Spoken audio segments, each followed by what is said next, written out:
தரிசனம் செய்திடுவோம் வாரி அன்பரே.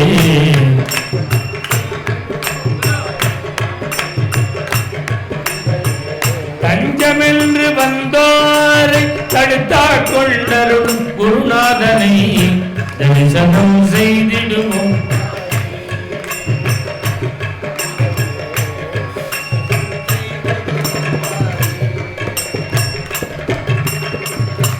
ஜெய் சத்குரு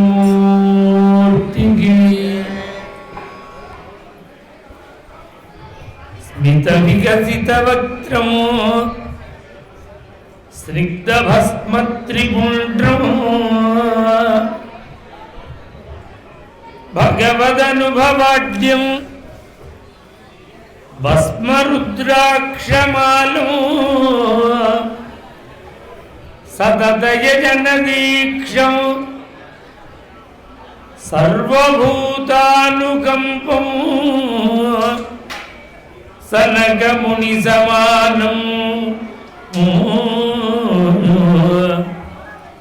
சனகமுனி சமானம் சத்குரும் பாவயேகம்.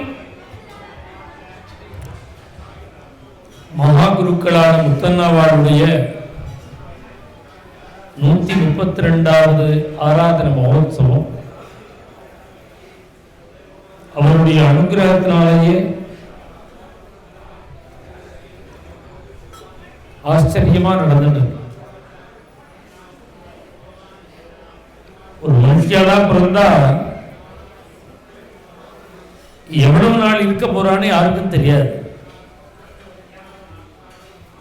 ஆனா அவ காலமான பிறகு கூட அவளை ஸ்மரிக்கிற மாதிரி இருக்கணும். செங்காலிபுரம் அனந்தராம தீட்சிதர் பெரிய தாத்தா. அவருக்கு முன்னாடி எத்தனை பேர் பிரவச்சனம் பண்ணியிருக்கா, அவருக்கு அப்புறம் எத்தனை பேர் பிரவச்சனம் பண்ணியிருக்கா. அவர் சித்தியாகி 60 வருஷம் ஆச்சு. கிட்டத்தட்ட 69ல் சித்தி ஆனார் பெரிய தாத்தா. 55 வருஷம். இன்னைக்கும் 55 வருஷம் கழிச்சும் செங்காலிபுரம்னா அனந்தராம தீட்சிதர் சொல்றாங்க. அவர் காலத்திலேயே ஒரு 5 நிமிஷத்துல 17 கொட்டேஷன் கொடுத்து பிரவச்சனம் பண்ணவாள் இருந்தா. பிரளயம் ஆடுவா பிரவச்சனம். அப்படியே கொட்டேஷன் கொடுத்துட்டே வருவா. பிரமிப்பா இருக்கும் கேட்கிறவாளுக்கு. இப்ப அவர் பேரே தெரியாது யாரும். அவர் பேரே தெரியாது. அப்படி ஒரு இருந்தாரான்னு கேட்பா இன்னைக்கு. ஆனா செங்காலிபுரம்னாலே உடனே அனந்தராம தீட்சிதர்னு சொல்றாங்க. சாதாரண ஜனங்கள் கூட அப்படி தோன்றி புகழுடன் தோன்று குறைஞ்சது 100 வருஷமாவது அவளை பத்தி பேசணும். அப்படி பேசினா அவள்லாம் மகாத்மாக்கு. இன்னைக்கு இந்த அதிஷ்டானத்தில் இருக்காரு அந்த முத்தண்ணாவை 132 வருஷம் ஆனது அவருக்கு சித்தியாகும். அவ பக்கத்தில் இருக்கார் பாருங்க, அவளுடைய அப்பாவோட அதிஷ்டானம்.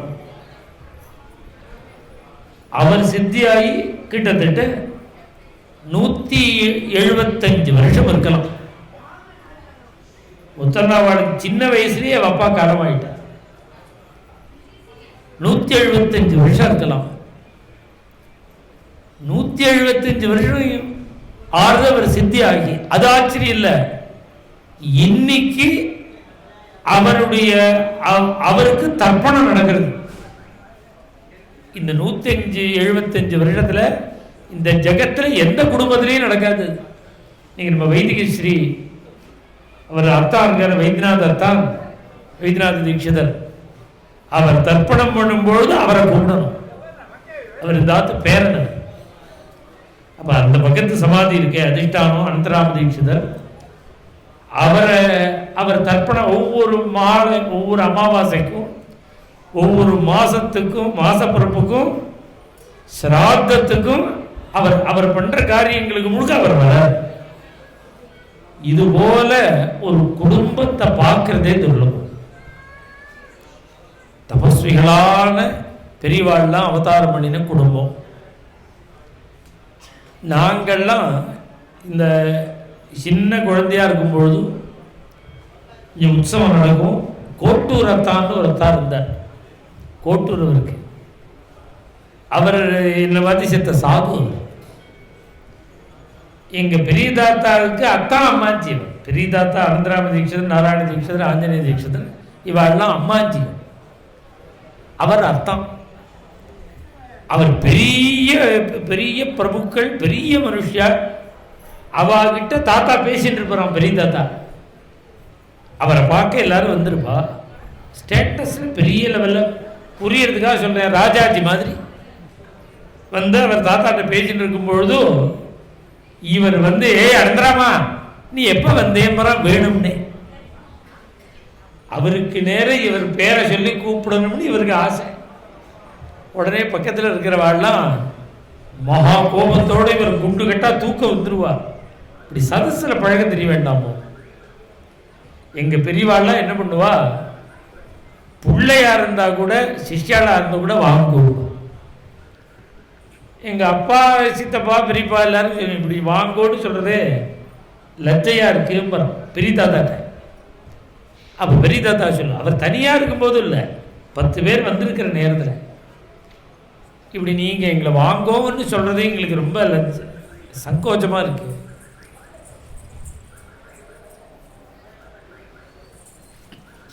அப்போ தாத்தா சொல்லுவாராம், நான் உன்னை வான்னு கூப்பிட்டேன்னா இங்கே இருக்கிற கிரகஸ்தாலாம் வாடாமா.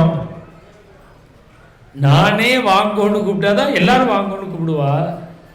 அது மாதிரி ரெஸ்பெக்ட் கொடுக்குற குடும்பம். இவர் தாத்தாவை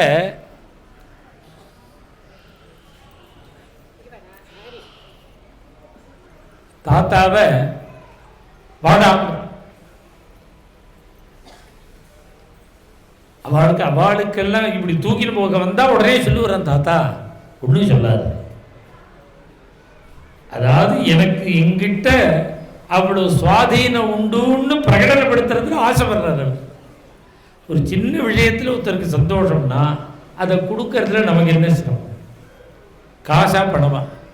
இதெல்லாம் உத்தம குணங்கள். நமக்கெல்லாம் சாத்தியமே வரல. அது மாதிரி விஷயங்கள் மகா கோபம் வரும். பக்கத்தில் இருக்கிறவன்ட்ட கண்ணை காமிச்சு முறைப்போய் இந்த அசத்தெல்லாம் ஏன் விட்டேன், அந்தர்தானம் பண்ணின்னு ஏதாவது சொல்லணும்னு தோணும். அதெல்லாம் பெரியவாளுக்கு உள்ள குணங்கள், கல்யாண குணங்கள், நாம் தெரிஞ்சுக்க வேண்டிய குணம் அது. இப்படி பெரியவாள்லாம் பண்ணின ஆராதனை உற்சவம். அப்போ நாங்கள் குழந்தையாக இருக்கும்பொழுது இந்த வெங்குட்டத்தான் தான் முன்னாடி வருவது. தாத்தா, ஆஞ்சநேய சித்தப்பா, சின்ன தாத்தா எல்லாரும் வாத்திய கோலத்தோடு ஆற்றுலேருந்து இங்கே வருது.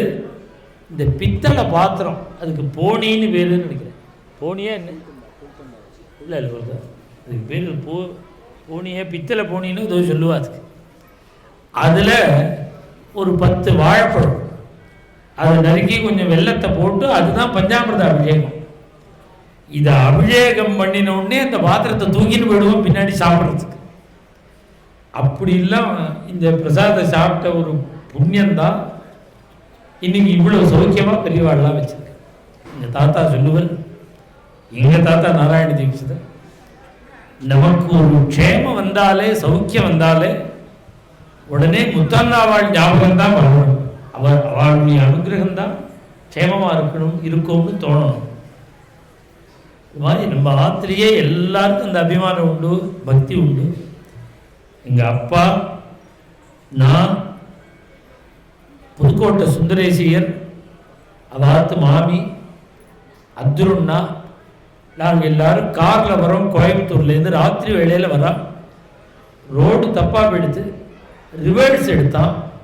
பார்த்தா 20 அடி பள்ளம், ஒரு வாய்க்கால், அதில் ஜலம் ஓடுறது. இந்த டிரைவர் ஒரு சமத்து ரிவர்ஸ் எடுத்தால் பள்ளத்தில் இறங்கிடுச்சு. உடனே எங்கள் அப்பாவும் சுந்தரேசராத்து மாமியும் புவனேஸ்வரி புவனேஸ்வரி புவனேஸ்வரின்னா கீழே கார் ரிவர்ஸில் பாதாளத்தில் இறங்குறது காரு. நான் முன்னாடி உட்காந்துருக்கேன், அத்ருண்ணா இருக்கேன். அத்ருண்ணா பக்கத்தில் நான் உட்காந்துருக்கேன். எங்கள் அப்பா புவனேஸ்வரின்னார், அந்த மாமி புவனேஸ்வரின்னா, அத்ருண்ணா முத்தண்ணா தாத்தா முத்தண்ணா தாத்தா முத்தண்ணா தாத்தா. அப்போ நினைச்ச எந்த அளவுக்கு அவருக்கு அது ஒரு ஆபத் காலத்தில் இந்த பேர் வரணுமே அப்படின்னு கடைசியில் ஒன்றும் ஆகலைன்னு வச்சுக்கோங்க. இந்த அந்த கார் பின்னாடி போய் ஒரு புதர்ல குத்திட்டுது. இந்த பின்கதவை திறந்தா ஜலம் உள்ள வந்துடுது, அவ்வளவுதான். அந்த புதர்ல மாத்திரம் குத்தாம இருந்தா இன்னைக்கு நான் பிரவச்சனம் பண்ண முடியாது. அந்த ஸ்திதி அன்னைக்கு அந்த தாத்தா முத்தன தாத்தான்னாரு பத்ருன்னா. அது மாதிரி குடும்பத்தில் எல்லாருக்கும் ஒரு ஈடுபாடு. ஒரு விஷயம், நமக்கு எந்த அளவுக்கு அவள்கிட்ட பக்தி இருக்கோ அந்த அளவுக்கு அவா கிருபை. அவளுக்கு கருணையில கொஞ்சம் கூட பேதமே கிடையாது. எல்லாருமே இப்ப எல்லாருமே அவளுடைய பேரன் தானே. நேற்றுக்கு இந்த பாடசாலை குழந்தைகள்லாம் அபிஷேகம் பண்ணிட்டு இருந்தா. உடனே நம்ம இங்கே சித்தப்பா சொன்னார், நரசிம்ம சித்தப்பா சொன்னார், இப்போ ஏதோ நாம் ஒண்டி தான் கொள்ளு பேரன்னு இல்லை, இந்த குழந்தை இல்லாமல் கொள்ளு பேர்னா ஆகிட்டார் இருக்கு அப்படின்னாரு சித்தப்பா. 30 வருஷம் முன்னாடி சேலத்தில் பெரியதாத்தாவோட ஆராதனை நடக்கிறது ஐப்பசி மாதம். அப்போதான் நம்ம ராஜனுக்கு சீமந்தம், ராஜன் சம்சாரத்துக்கு சீமந்தம் செங்கால்படுது. அவெல்லாம் ஆராதனைக்கு போயிட்டா, அதனால அப்பா நீ போயிட்டு வாங்க, என்ன நீ சீமந்தத்துக்கு போயிட்டு நீ சேலம் வந்துடும்ல. நான் சேலத்துக்கு இங்கே வந்தேன். அப்போதான் எங்கள் சித்தப்பா இவர் தான் எனக்கு அனுகிரகம் பண்ணினார் அதிஷ்டானத்தை. எங்கள் லக்ஷ்மிபதி சித்தப்பா எங்களால் முடியல, நித்திய பூஜை ஆராதனை எல்லாம் பண்ண முடியல, அதனால நீ உங்கள் அப்பா பெரியப்பா சித்தப்பாட்டெல்லாம் சொல்லிடும். நான் அவருக்கு ஒரு எண்ணம், நடுப்பில் நான் பேசினா சண்டை வராமல் பண்ணுவேன்னு நினச்சிட்டு என்கிட்ட சொன்னார். நான் எவ்வளவோ சொல்லி பார்த்தேன், இல்லை நீ பண்ணிவிடுவோன்னு. நீங்கள் பண்ணிவிடுங்கன்னார். நேராக சேலத்துக்கு போயிட்டேன். ராத்திரி சாப்பிட்டுட்டு இருக்கா எல்லாரும், தம்மண்ணா, பெரியப்பா, சித்தப்பா, அப்பா, சேலம் ராமகிருஷ்ணண்ணா எல்லாரும் சாப்பிட்டு இருக்கும்போது சேங்காலபுரம் போயிட்டு வந்தேன். இப்படி சித்தப்பா சொன்னார், ஆராதனை பண்ணுன்னு சொன்னார், பார்த்துக்கோன்னு சொன்னார், நீ பெரியப்பா சித்தப்பாட்டெல்லாம் சொல்லிவிடுன்னு சொன்னார். அப்படின்னு நான் சொன்ன உடனே தம்மண்ணா முன்னாடி உட்காண்டிருந்தேன். பெரியப்பா தம்மண்ணா சொன்னார், வர ஆராதனையிலேருந்து நீ பண்ணு. தம்மண்ணா தான் எனக்கு அனுமதி கொடுத்து என்ன பண்ண சொன்னதே. உடனே பாபு சித்தப்பா நீ ஏன் பண்ணிவிடும் அப்படின்னா. எங்கள் அப்பா ஒன்றும் பதில் சொல்லலை. தம்மண்ணா சொன்னார், சித்தப்பா சொன்னார், ராமகிருஷ்ணனாவும் சொன்னார். இது 30 வருஷம் ஆகும். 32வது வருஷம் அவள் எங்கிட்ட ஒப்படைச்சு 32 வருஷம். அப்போ இதெல்லாம் ஒரு இடிஞ்சு இருந்தது இந்த ரூமெல்லாம். எங்கள் அப்பா சொன்னார், பெரிய தாத்தா கட்டினது இது பாடசாலை வச்சு ரொம்ப சிதிலமாக இருக்குது, சரியாக பண்ணணும்னார். சரி பண்ணணும்னார். அது சரி பண்ண முடியாமல் இருந்தது. நான் இப்படி கட்ட ஆரம்பிச்சதே எங்கள் அப்பாவுக்கு தெரியாது. ஆரம்பிச்சுட்டேன். அப்புறம் வந்து பார்த்துட்டு ரொம்ப சந்தோஷப்பட்டேன். அவர் ஆசைப்பட்டது நடக்கிறதுன்னு ரொம்ப சந்தோஷப்பட்டார். எங்கள் அப்பா உற்சவம்னா ஒரு வாரத்துக்கு முன்னாடியிலேருந்து தூங்க மாட்டார். இந்த முத்தனாவாடு உற்சவம்னு இங்கே உள்ள காரிய கிரமங்களையே யோஜனை பண்ணிட்டு அதை பண்ணு இதை பண்ணுன்னு சொல்லிகிட்டே இருப்பார். அப்படி கவலைப்பட்டு நடத்தின ஒரு உற்சவம் இது. நாங்கள் பக்கத்தில் இருக்கிறதுனால எல்லா குடும்பத்துக்கு முழுக்க அது எல்லாருக்கும் ஈடுபாடு உள்ள ஒரு சந்நிதி. அதை நான் அடிக்கடி சொல்லுவேன். இங்கே நாம் இதை நிர்வாகம் பண்ணுற வேண்டிய காரியங்களை பண்ணுறேனே தவிர இங்கே இந்த அதிஷ்டானம்ங்கிறது இன்னும் 100 வருஷம் கழித்து பிறக்க போகிற அத்தனை பேரங்களுக்கும் சொந்தம். இன்னைக்கு இல்லை, இந்த குடும்பத்துக்கு அத்தனை குழந்தைகளுக்கும் சொந்தம் இந்த அதிஷ்டானம். இப்போ நிறைய பக்தர்கள்லாம் வர ஆரம்பிச்சுட்டா. நான் இந்த இடம் போறலேங்கிறதுனாலேயே இதை நான் விஸ்தரிக்காமல் இருக்கேன் இவ்வளோ நாளாக. இப்போ இனிமேல் அது பல ஜனங்கள் இப்போ மெட்ராஸ்லேருந்து எத்தனை பேர் புத்திர பாக்கியத்துக்காக வந்திருக்காரு இன்னைக்கு. நான் பிரவச்சனத்தில் சொன்னேன், இங்கே பெரியவாள்லாம் சொன்னதை தான் சொன்னேன்.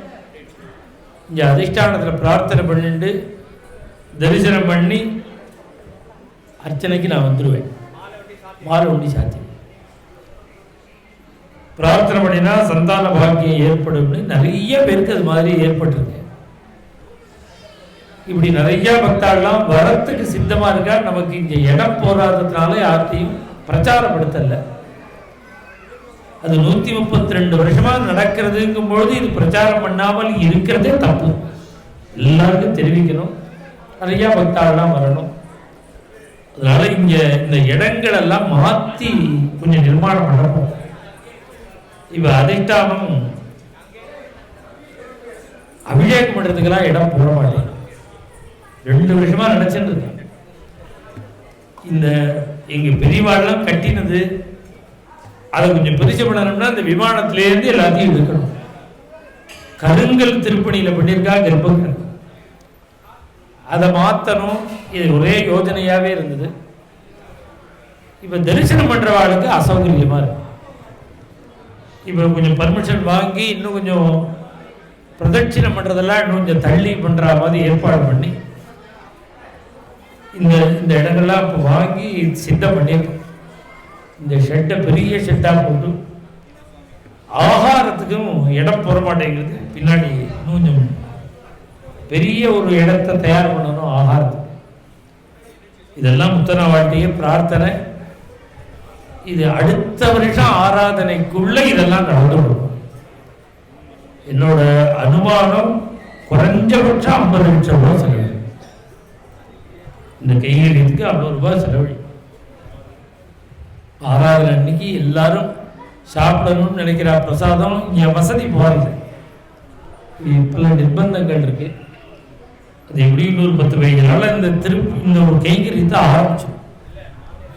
இது எதுக்கு சொல்ல வரேன், யார் இப்ப இங்க பெரிய தாத்தா பிரவச்சனம் போது சொல்றார், யாரோ இந்த நாகப்பட்டினம் இந்த கஞ்சனூர் ராதாகிருஷ்ணர் அப்பாவை கஞ்சனூர் ராமசுவாமியர் அவரை பத்தி பெரிய தாத்தா பிரவச்சனத்தில் சொல்லி இந்த 3 நாளைக்குள்ள காய்கறி முழுக்க அவர் போட்டுடுவோம். வருஷா வருஷம் ஆராதனைக்கு கஞ்சனூர்லேருந்து வருவாங்க.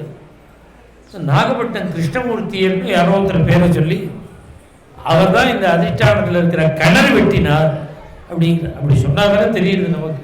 100 வருஷம் ஆறுது, ஒரு 75-80 வருஷம் அவர் பண்ணின கைங்கரியங்கள்லாம் இன்னைக்கு சாஸ்வதமாக நாம் ஸ்மரிச்சுக்கிற மாதிரி இருக்கு. இப்படி இந்த ஒரு பெரிய கைங்கரியம் இருக்கு. இது குடும்பத்தில் உள்ளவா எல்லாரும் கலந்துக்கணும். பக்தாள்லாம் கலந்துக்கணும், அவசியம் பக்தாள்லாம் கலந்துப்பார். நம்ம பாண்டவங்களுடைய தேர் திருப்பணி பற்றி சொன்னேன். இப்போ மெட்ராஸில் தேர் கைங்கரியமே பூர்த்தி ஆயிடுச்சு, ஒர்க்கு தான் நடந்துட்டு. அதுபோல பக்தாள்லாம் செய்யறதுக்கு சொன்னா செய்யறதுக்கு பக்தாள்லாம் தயாராக இருக்கா. இது ஒரு பெரிய பாக்கியம். சாஸ்வதமாக பெரியவாளுக்கு நாம் கைங்கரியம் பண்றோம். யாரால நாம் க்ஷேமமா இருக்கோமோ அவளுக்கு நாம் திரும்பி பண்றோம். ஒரு கிருதஜதை தான். அதனால இந்த திருப்பணிக்கு நடக்கும் பொழுது மேல அங்க உள்ள ஆராதனை ஆரம்பிச்சு நடந்துருக்கு. இங்க அலங்காரம் ஆயிடுத்து, மேல அர்ச்சனை. அதுக்கு முன்னாடி நம்ம தாமோதர தீட்சிதர் 10 நிமிஷம் பேசும். இங்க சித்தப்பா 1 லட்சம் ரூபாய் ரேட் இருக்கு. இந்த நரசிம்ம சித்தப்பா நம்ம வைதிகஸ்ரீ அவரும் உங்க அவாத்து பேரன் தானே. வைதிகஸ்ரீ அவளும் 1 லட்சம் ரூபாய் அவசியம் பண்ணணும். பக்தவாத்சல்ய ஜலதேஹே பரமானந்த ரூபிணः அஸ்மதாச்சாரிய ராஜஸ்ய பிரபன்னோஸ்மி பதாம்புஜம். தக்கார் தகவிலர் என்பது அவரவர் எச்சத்தால் காணப்படும் அப்படின்னு மகானான திருவள்ளுவருடைய வாக்கு. இதுக்கு வியாக்கியானம் பண்ணுறவா பின்னாடி வந்தவா எச்சம் அப்படிங்கிறதுக்கு செயல்கள் அப்படின்னு பண்ணியிருக்கா. ஆனால் அது ஒரிஜினல் இல்லை. மூலத்தில் பரிமேலழகர் சொல்லும்போது வம்சத்தை தான் சொல்கிறார். இவன் நல்லவனா கெட்டவனா அப்படின்னு ஒருத்தனை எப்படி தீர்மானம் பண்ணணும் அப்படின்னா அவன் குடும்பத்தை பாருன்னு. அவன் குடும்பத்தில் வந்தவாளெல்லாம் பாரு, அவள் சௌக்கியமாக இருக்காளா, எப்படி இருக்கா அப்படிங்கிறத பார்த்துட்டு அது அவரோட வாழ்க்கையை தீர்மானம் பண்ணும். எந்த விருத்தியில், இது வியாபாரமோ விவசாயமோ உத்தியோகமோ ஆன்மீகமோ, அது எந்த செயலில் ஈடுபட்டாலும் அதில் நேர்மை முழுமையாக இருந்தால் தான் வம்சமானது சுபிக்ஷமாக இருக்கும். பத்வம்சினி கூர சமாஹிதா ஸ்ரீ மிருது பிரௌடா கச்சதி புத்திர பௌத்ரான் அப்படிங்கிறாள் காந்தாரி. கூரமான முறையில் வரக்கூடியதான ஐஸ்வர்யமானது பிரத்வம்சினி, குடும்பத்தையே நாசம் பண்ணிடும். மிருது பிரௌடா கச்சதி புத்திர பௌத்ரா, மிருதுனா சாத்வீகமான முறையில் வரக்கூடியதான ஐஸ்வர்யமானது தான் நாம்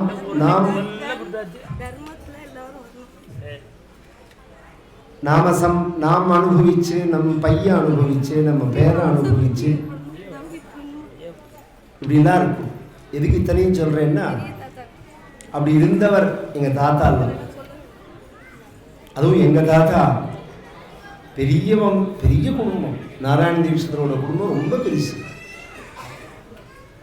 அவரோட வாக்கு சாதுரியத்துக்கோ இல்லை மூளைக்கோ அவர் பிளான் போட்டிருந்தாருன்னா அப்படி சௌக்கியமா இருந்திருக்கோம். நாங்கள் இப்போ சௌக்கியமா இல்லாமல் இல்லை, அவ்வளோ சொத்தை சேர்ந்துருக்கிறார். அப்படி அவர் நினைச்சதே கிடையாது.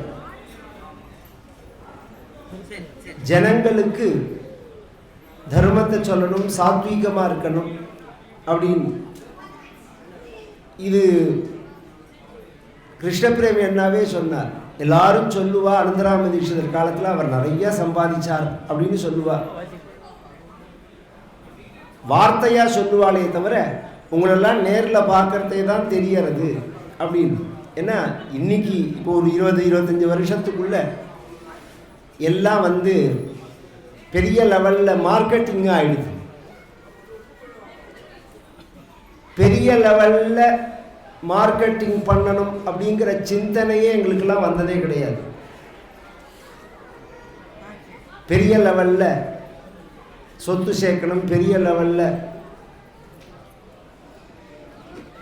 சம்பாதிக்கணும் அப்படின்னு, பெரிய லெவலில் உபன்யாசம் பண்ணணுங்கிற எண்ணமும். அதுதான் நான் முதல்ல ஒரு கதையில் சொல்லியிருக்கேன். இங்கேருந்து ஏகாதசி திண்டுக்கல்ல உபன்யாசம் நடக்கும். 50 ரூபா கொடுக்குறவர், நானும் அண்ணாவும் போய்ட்டு வருவோம். அந்த 50 ரூபாய்க்கு அதில் 25 ரூபா பஸ் சார்ஜ் போயிடும். அவள் ஆற்றுல போய் அவர் கொடுக்குற காஃபி டீயை குடிச்சுக்கிட்டு ராத்திரி 8 மணிக்கு மேலே, அவன் சாப்பாடும் வாயில் வைக்க முடியாது, 8 மணிக்கு மேலே 10 மணி பிறந்த உபன்யாசம். இங்கேருந்து கார்த்தால ஆற்ற விட்டு 9 மணிக்கு 28 கிளம்பினா தான் ராத்திரி சாயங்காலம் உபன்யாசத்துக்கே போக முடியுங்க. உபன்யாசத்தை முடிச்சுட்டு மறுநாள் கார்த்தால வரத்துக்கு 50 ரூபா தான். அங்கே சொல்லணும்னு ஒரு திருச்சியில் ஒரு பஸ்ஸில், நாங்கள் டவுன் பஸ்ஸில் வரது, ஒரு இடத்துல திரும்புறது பஸ்ஸு. அங்கே ஒரு கோவில் இருந்தது. அண்ணாக்கு ஞாபகம் இருக்குமான்னு தெரியல. இந்த கோவிலில் உட்பட நான் உபன்யாசம் பண்ணணும்னா சொல்லிட்டே இருக்கேன். பிஹெச்எல் பாலத்தில், ஆமாம், இந்த கோவிலில் உட்பட நான் உபன்யாசம் பண்ணணும், இந்த இடத்த கூட விடக்கூடாது நம்ம அப்படின்னு. அதுதான் ஒரு லட்சியமாக இருந்தது. அப்படி ஒரு சம்பாத்தியம்னு பெருசாக தோணுனதே கிடையாது. இதுக்கெல்லாம் காரணம் சொல்ல வர்றது எங்களோட எண்ணம் இல்லை. எது மாதிரி சங்கமோ அது மாதிரி எண்ணம், அது மாதிரி பேச்சு, அது மாதிரி செயல் அமையும் வாழ்க்கையில். எங்கள் தாத்தாவோட சங்கல்பங்கள் அது மாதிரி. எங்கள் முத்தண்ணாவோட சங்கல்பம் கை நீட்டி அவர் பிரதிகிரகமே வாங்கினது கிடையாது. பரம பவித்திரமான ஒரு வாழ்க்கை அது. பரம பவித்திரமான சிந்தனை. அதை இப்போ ஒரு அண்ணா சித்தியாரத்துக்கு முதல் வருஷம் சொல்கிறார்.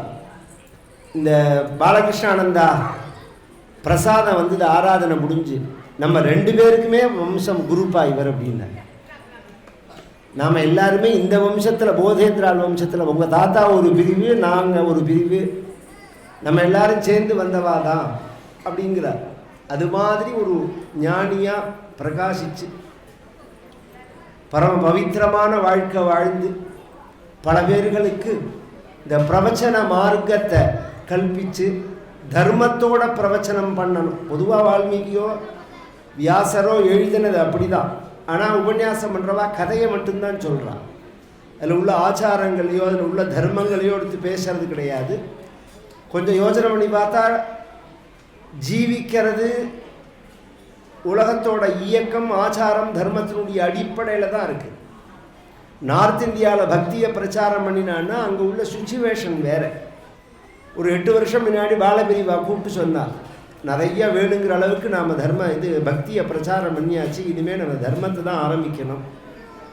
ஏன்னா சௌக்கியமான வாழ்க்கைக்கு நாம் திரும்பியாச்சு. ஒரு இஸ்லாமியர்கள் ஒரு கிறிஸ்துவர்கள் படையெடுக்கும் போது நம்ம தேசம் சிதிலம் அடைஞ்சதெல்லாம் மாறி சௌக்கியமான வழிக்கு வந்துட்டோம். அந்த தர்மத்தை அந்த காலத்திலேயே கடைபிடிச்சு அனுஷ்டானமும் பண்ணி அதை பிரவச்சனமும் பண்ணி அதை அடுத்த சந்ததிக்கும் கொண்டு சேர்த்து எல்லாரும் ஒரு விருத்தியை எடுத்துப்பா தான் சம்பாதிச்சுக்கிறதுக்கு. அதை அதுக்கப்புறம் குழந்தைகள் வந்தேன்னா அவள் நேர் அதுக்கு விருத்தமாக இருப்பா. கவனித்து பார்த்தேன்னா இன்றைக்குமே நம்ம ஒரு டாக்டரை கூப்பிட்டு கேட்டெல்லாம் டாக்டர் பையன் எனக்கு வேண்டாம் அதுமா, எனக்கு அந்த ப்ரொஃபஷன் வேண்டாமா, இன்றைக்கி வேணும்னு சொல்லலாம். ஒரு 25 வருஷம் முன்னாடி கேட்டெல்லாம் வேண்டாம்பா. பிஸ்னஸ் பண்ணுறவாளோட குழந்தைய கேட்டால் நான் வேலைக்கு போகிறேன்பா, வேலைக்கு போகிறவாளோட குழந்தைய கேட்டால் நான் பிஸ்னஸ் பண்ணுறேன்பா. அந்த அப்பா செஞ்சதை செய்யக்கூடாது, அதே எண்ணம் தான் அவனுக்கு அடிப்படையில். அப்படி இல்லாமல் எங்கள் அப்பாக்கள் செஞ்சதை செய்யணுங்கிற எண்ணம் தான் எங்களுக்கு எல்லாமே. அதுக்கு காரணம் எங்கள் இது இல்லை, எங்கள் தாத்தாவோட சங்கல்பம் அது மாதிரி ஒரு சங்கல்பம், அது மாதிரி ஒரு வாழ்க்கை முறை, அது மாதிரி எல்லாத்துக்கும் மேலே அது மாதிரி ஒரு தபஸ். தாத்தா சொன்ன மாதிரி எங்கள் தாத்தா சொல்லுவார், நாராயண தீட்சிதர், ஏதாவது விசேஷமாக நடந்ததுன்னா அதுக்கெல்லாம் இங்கே இல்லை, பவர் ஹவுஸ் அங்கே மேலே குளத்தங்கரையில் இருக்கும்பறவர். மேலே குளத்தங்கரையில் பவர் ஹவுஸ் உட்காந்து எங்களெல்லாம் நடத்துறது. இது மேலே குளத்தங்கரைன்னு பேர். இது பவர் ஹவுஸ்ன்னு சொல்கிறத அவர் முத்தண்ணாவால் சமாதியை தான் சொல்கிறார். அப்பேற்பட்டதான ஒரு ஜீவ சமாதி. இது பரம பவித்திரமானது. சமாதியை பொறுத்த பரியந்தம் வருஷம் ஆக ஆகதான் அதனுடைய சக்தியானது வெளிப்படும், ஜாஸ்தி ரொம்ப வெளிப்படும். அதில் ஒரு ஆச்சரியம் என்னென்னா, கோவிலோ மற்ற தேவதா ஸ்தானங்களோ ஆராதனங்கள் இல்லைன்னா அது க்ஷீணிச்சு போயிடும். எவ்வளோ பெரிய கோவிலாக இருந்தாலும் பூஜை கீஜையெல்லாம் நடக்கலைன்னா அந்த இடத்துல சாநித்தியங்கள்லாம் போயிடும். அது சமாதிக்கு மட்டும் அந்த நியமம் கிடையாது. யார் பூஜை பண்ணாலும் பண்ணாட்டினாலும் அது பாட்டுக்கு சாநித்தியத்தோடு இருக்கும். அந்த இடத்துக்கிட்ட வரவாளுக்கு க்ஷேமம். அது இப்போ நாம் சமாதி பக்கத்தில் நாம் பூஜை பண்ணப்புறம்தான் அது வெளிப்படும் இல்லை. நாம் வந்தோம்னா சமுத்திரம் பக்கத்தில் போகிற மாதிரி அது நம்ம மேலே காற்று அடிக்குங்கிற மாதிரி நமக்கு அது க்ஷேமம். அது இது விசேஷமாக அதுவும் அண்ணா ஆரம்பித்ததுக்கப்புறம் ரொம்ப தாத்தா காலத்தில் நடந்த மாதிரி ரொம்ப அதி விமரிசையாக இந்த எம்எஸ் சுப்புலட்சுமி இவெல்லாம் கச்சேரி பண்ணி வருஷா வருஷம் எல்லாம் வருவா. அரியக்குடி ராமானுஜயங்கார், எம்எஸ் சுப்புலட்சுமி, செம்மங்குடி சீனிவாசியர் எல்லாருமே இந்த தியாகராஜர் சமாதிங்கிற மாதிரி இந்த இடத்துல பிரசித்தியாக இருக்குது. ஆராதனையும் போது எல்லாரும் பாடியிருக்கா. அவ்வளோ பிரசித்தியாக நடக்கும். அக்ரஹாரத்தில் அபாக்கரப்படும். எங்கள் தாத்தா சின்ன தாத்தா ஆஞ்சநேய தீட்சராத்தில் சாப்பாடு எல்லோரும் வாத்தியம கிராமம் எல்லாரும் அந்த வெண்பொங்கலுக்கும் சாம்பாருக்கும் கரெக்டாக 7:30 மணிக்கு வந்துடுவா கார்த்தால. ஆமாம், எல்லாரையும் கூப்பிட சொல்லுவார். ஒவ்வொரு தரத்துலேயும் போய் கூப்பிட்டு வர சொல்லுவார். இந்த ஒரு ஆச்சரியம் என்னென்னா, அவாத்தில் தான் உஞ்சவருத்தி எடுத்துன்னு வருவோம். அதை வசதி நிறையா உண்டு. அந்த உஞ்சவருத்தி எடுத்து அதில் பண்ணி அவளும் அதில் ஒரு பிரசாதம்ங்கிற ரீதியில் ரொம்ப ஆனந்தமாக இருக்கும். நம்ம உடையாளூர் கிருஷ்ணமூர்த்தியர் ராஜகோபாலையர் தான் சமையல். அதெல்லாம் ஒரு ஆச்சரியமான காலம். அது யாருக்கு என்ன இதுன்னே தெரியாது. ஆராதனை பாட்டுக்கு அமக்கலமாக நடக்கும். அப்பேற்பட்டது. அதுதான் சொல்கிற மாதிரி நாளுக்கு நாள் ஜாஸ்தியாகிட்டு தான் இருக்குது ஆராதனையினுடைய உற்சவங்கள், விசேஷங்கள். எல்லாருமே நிறைய பேர் இது ஒரு ஏன்னா இன்றைக்குள்ள பரிஸ்திதிக்கு புராணங்களில் சொல்லப்பட்ட ஆலயங்கள்லாம் எப்படி ஆயிடுச்சுன்னா ஆச்சாரமும் இல்லை அன்பும் இல்லைங்கிற லெவலுக்கு போயிடுது. இந்த ரெண்டுக்குள்ளே ஏதாவது ஒன்று இருந்தால் தான் அங்கே சாநித்தியம் இருக்கும். ஒன்றும் ஆச்சாரம் இருக்கணும் அல்லது அன்பு இருக்கணும். ரெண்டுமே இல்லைங்கிறதே சாநித்தியம் குறைய ஆரம்பிச்சிருத்தோ. அதனால தான் பிரார்த்தனை பலிக்கிறதும் குறைஞ்சின்னு வர்றது. நம்ம வேண்டினாலும் பலிக்க மாட்டேங்கிறது. அதனால் கோவிலை மாற்றிகிட்டே இருக்கணும். நான் அதிஷ்டானங்கள்லாம் அப்படி கிடையாது. வந்தால் அப்படி ஒரு சித்தியை கொடுக்கும், அது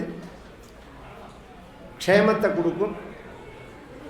அதுக்கு இன்னொரு திருஷ்டாந்தமும் சொல்லுவோம். நாங்கள் எங்கள் வம்சத்தில் பிறக்கிற குழந்தைகளுடைய ஜாதகத்தில் குரு நீச்சமாக இருந்தார், அஸ்தமனமானார், பாப்பியோடு இருந்தார் அப்படிங்கிறது இன்னி பிறந்த யார் ஜாதகத்துலேயும் கிடையாது. குரு மட்டும். இது தாத்தா சொன்ன ஒரு அனுகிரகம். அது என்னோட அனுகிரகம் இருக்குங்கிறதுக்கு ஜாதகத்தில் குருவை பார்த்தா தெரியும். இன்னி பிறந்தம் அப்படி நடக்கிறது. இது ஒரு ஆச்சரியமான விஷயம். ஒரு ஆச்சரியமான விஷயம்.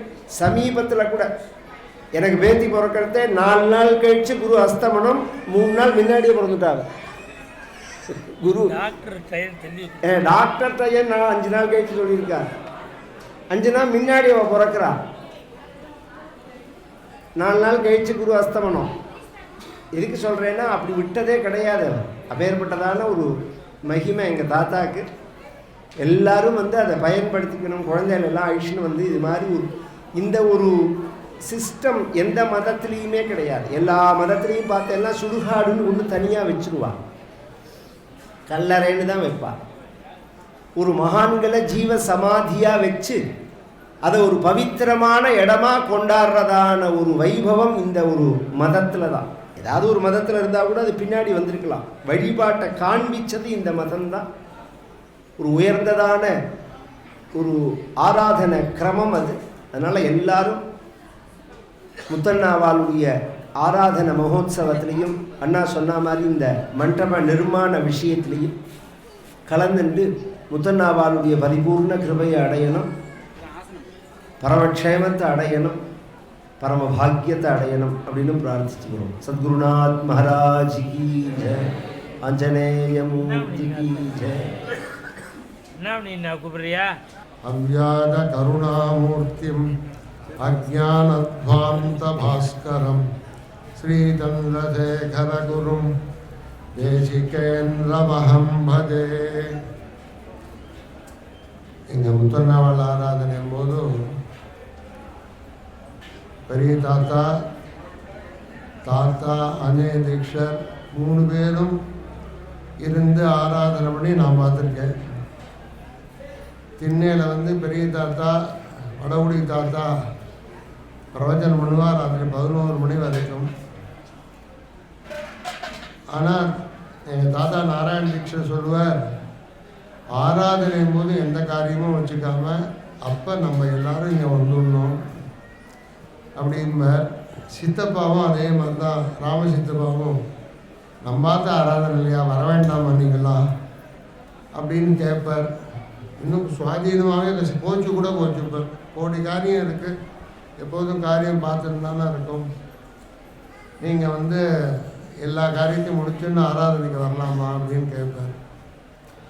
பொதுவாக அவெல்லாம் நடத்தின ஆராதனை எல்லாரும் மறைஞ்சுட்டான். தேகினோ திவசாகதான்னு அனந்தராம தீட்சை நடத்தி பார்த்தோம். நாராயண தீட்சை 100வது வருஷம் ஆராதனை போது பட்டு வெள்ளி ஜாதி கொடுத்து சித்தபாத்திர ஆராதனை பார்த்து எனக்கு ஞாபகம் இருக்குது. பெரியவர் இருந்தார் அனந்தராம தீட்சிதர், ஆஞ்சநேய தீட்சிதர் பண்ணார், அப்புறம் சித்தப்பா பண்ணார். இப்படி அது மாட்டுக்கும் யாருக்காகவும் காலம் நிற்கல, அது போயிட்டே இருக்கு. அதனால் நமக்கு நம்ம நாளில் எத்தனை தர ஆராதனையில் கலந்துட்டோம், அவளுடைய அனுகிரகத்தை நம்ம எப்படி பெற்றிருக்கோம் அப்படிங்கிறது தான் விஷயமே தவிர அதுதான் பாக்கியசாலி. இந்த ஆராதனையில் நடந்த அனுபவத்தை சொல்கிறதுக்காக தான் நான் ஒரு 2 நிமிஷம் எடுத்துக்கிறேன்.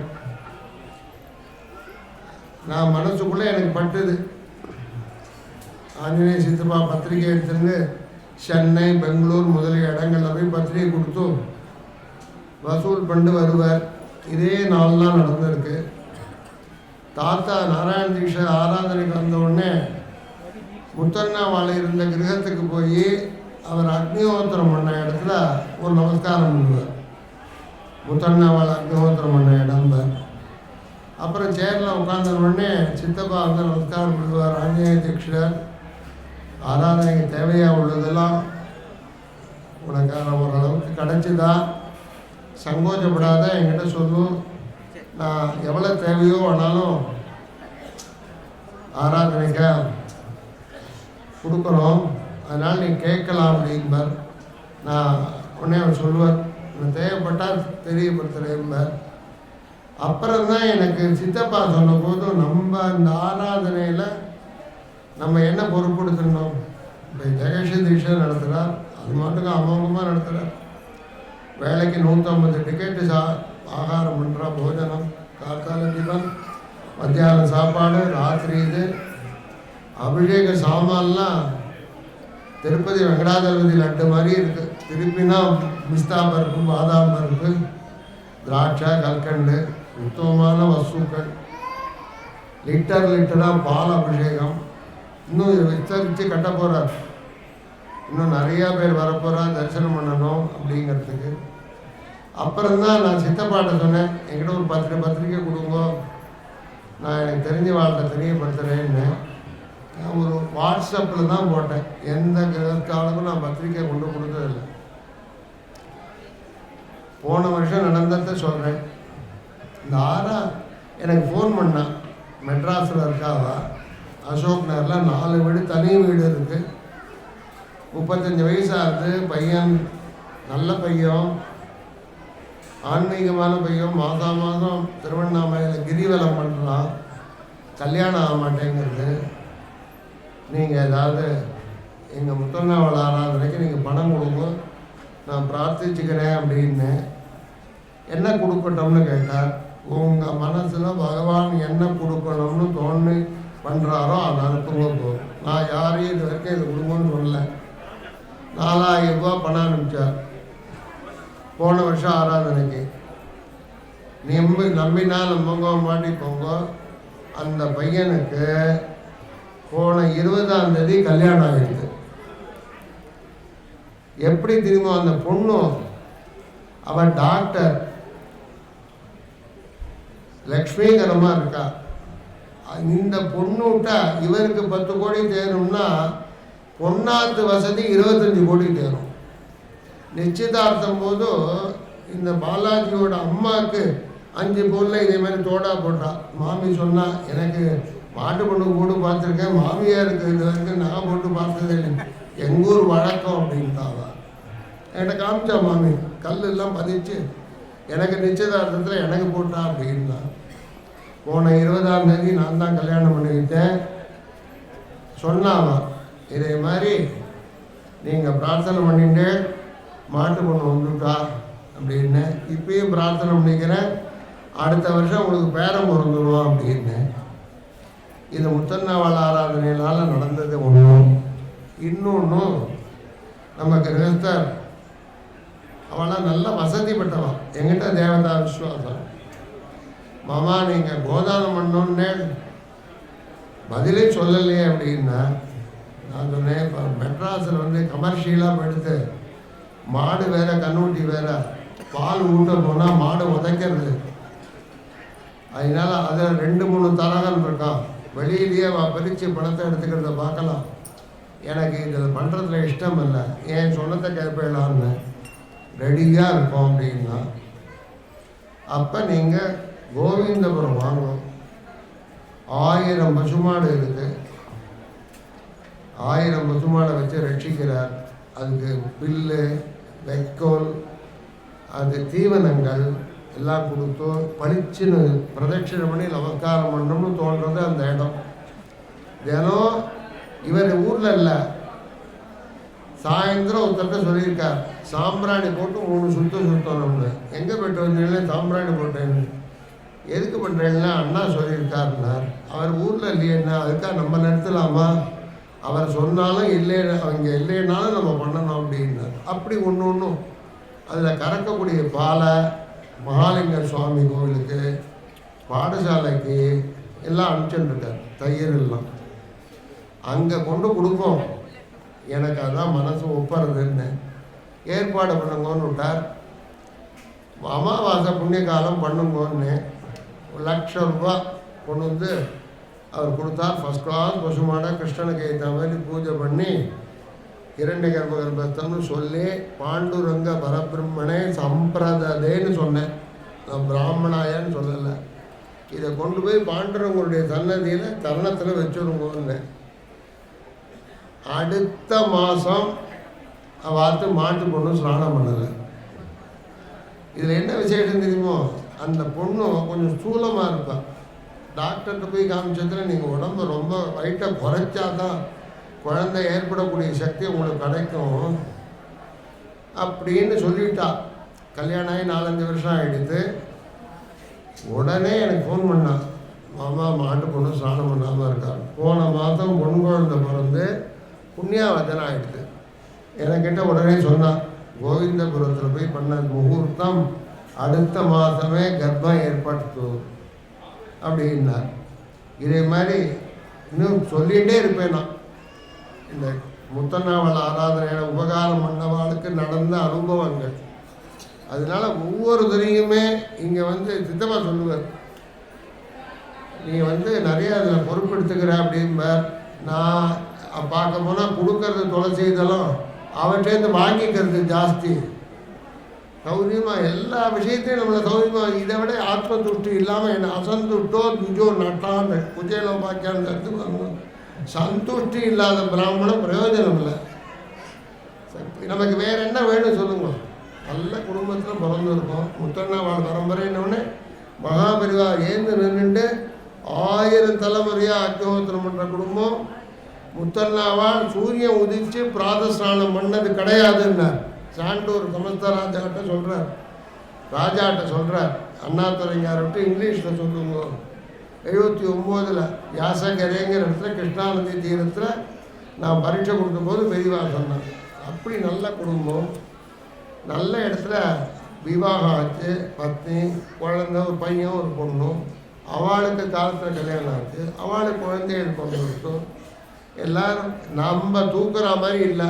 அவள் பார்க்க போனால் உன் வசதியே எனக்கு வேண்டாங்கிறான், நான் சௌக்கியமாக இருக்கேங்கிறான். நீ வேணா இதை வச்சு ரட்சிச்சுக்கோ, உன்னுடைய தருகை எனக்கு தேவையில்லை, நான் அவளுக்கு சௌக்கியமாக இருக்கேன். பையனாட்டம் பொண்ணாட்டம் புரிஞ்சுங்களா? இதை விட நமக்கு வேறு என்ன வேணும் சொல்லுங்க. சத்சங்கம். எத்தனை கதைகள் கிருஷ்ணபிரம நாட்டை எவ்வளோ பாகவதம் கேட்டாச்சு. எத்தனை மகான்களுக்கு, எத்தனை பூரிக்கு போயிருந்தோம். பூரியில் அது ஆச்சரியமாக இருந்தது எனக்கு. சாஸ்திர போஜனம் சங்கல்பம் பண்ணிவிடுவா. நிஜமாகவே கும்பகோணம் மடத்தில் சங்கல்பம் பண்ணால் 10 நாள், பிராமணா கிடைக்கல 15 நாளாக நீ கொஞ்சம் நாளை நீட்டினா. எஸ்ஆர் இவர் பண்ணார், நம்ம ராமூர்த்தி சாட்சின்னு வேதா இவர் இபி பாலசுப்ரமணிய சாட்சி தான் சங்கல்பம் பண்ணார். நடந்து எனக்கு தெரியும். இவர் பண்ண சாஸ்திர போஜனத்தில் 1000 பேருக்கு 1400 பேர் வந்துவிட்டான். என்னை கூப்பிட்டு நான் போயிருந்தேன். பிடிச்சி தள்ளுறத பார்த்தா நான் ஒரு இடத்துக்கு போயிட்டேன், மாமி ஒரு இடத்துக்கு போயிட்டா. உள்ள அங்கே போய் அவரை சுவாமியே பார்க்க முடியல. ஜெகநாதரை இவ்வளவு சிரமப்பட்டுங்கன்னு சுவாமியை தரிசனம் பண்ணமா நினைச்ச. உள்ள போனால் அப்படி பார்த்த அடுத்த க்ஷணம் சர்வமும் போயிடுது. உடம்புல ஒரு புத்துணர்ச்சி. 1400 பேர் ஜெகநாத ஸ்வரூபஸ்ன்னு பாத பிரட்சாரணம் பண்ணி சந்தன குங்குமத்து பத்திரம் தீர்த்த பாத்திரம் நல்லா அவளுக்கு பிடிச்ச போஜனம் எல்லாம் ஜெகநாத ஸ்வரூபம். அன்னப்பிரசாதம் தான் பூரியில் விசேஷம் கிடச்சிது. நமக்கு ஒரு பாக்கியம். இதை விட ஏற்க சொல்ல வர என்னுடைய அனுபவத்தை சொல்கிறேன். அதனால நம்ம மகான் பகவான் இருக்கார், குரு இருக்கார். பகவானை பிடிச்சிக்கட்டுமா குருவை பிடிச்சிக்கட்டுமான்னா, பகவானை நீ பிடிச்சிக்க வேண்டாம், குருவை பிடிச்சிக்கோ, பகவான் உங்காத்துக்கு வந்துடுவார் அப்படின்னா. அதனால் நம்ம குருக்களை பிடிச்சிருந்தாங்க. 132வது வருஷம் ஆராதனை எனக்கு தெரிஞ்சு. யாக பிரம்மத்துக்கு ஆராதனை 176வது வருஷம் நடந்துட்டுருக்கு. அடுத்தது எனக்கு தெரிஞ்சு 132 வருஷமாக ஆராதனை நடக்கிறது எங்கள் முத்தண்ணாவாளுக்கு ஒண்டி தான். இன்றைக்கும் நடந்துட்டுருக்கு. நல்ல முறையில் நடந்துட்டுருக்கு. விஸ்தாரமான முறையில் இருக்குது. 4 வேத பாராயணம், எல்லா சாக்க பாராயணம், முழுக்க அஷ்டபதி பூரா நாம சங்கீர்த்தனம் பண்ணி, ராதா கல்யாணம் பண்ணி, தசமஸ்கந்தம் சுந்தரகாண்ட பாராயணத்தோடு அப்படி ஆரம்பித்த பద్ధதியில் விடாமல் நடந்துட்டுருக்கு.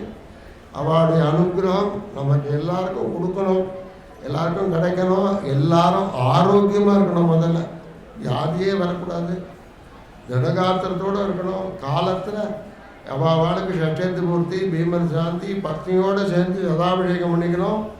எல்லாரும் இந்த ஆராதனையில் வந்து கலந்து குருவனுடைய பிரசாதத்தை அடையணும்னு கேட்டுக்கிறேன். சத்குருநாத் மகாராஜிக்கு